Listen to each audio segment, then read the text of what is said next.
দেশীয় ফল কাঁঠাল দিয়ে তৈরি হচ্ছে নতুন ধরনের বিস্কুট। চীনের প্রযুক্তিগত ধারণা ও পরিকল্পনা অনুসরণ করে দেশে এই বিস্কুট তৈরির উদ্যোগ শুরু হয়েছে। কাঁঠালের বাণিজ্যিক ব্যবহার বাড়ানো এবং কৃষি পণ্যে মূল্য সংশোধন করাই এই উদ্যোগের মূল লক্ষ্য।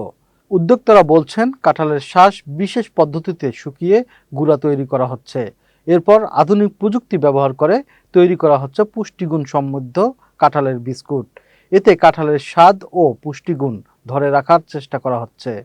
বিশেষজ্ঞদের মতে, বাংলাদেশে প্রতি বছর অনেক কাঁঠাল উৎপাদিত হলেও সংরক্ষণের অভাবে প্রচুর ফল নষ্ট হয়ে যায়।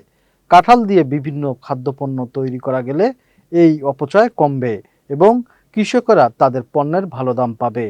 উদ্যোক্তাদের আশা, মানসম্মত উৎপাদন ও বাজার সম্প্রসারণের মাধ্যমে কাঁঠালের বিস্কুট দেশীয় বাজারের পাশাপাশি বিদেশেও রপ্তানি করা সম্ভব হবে।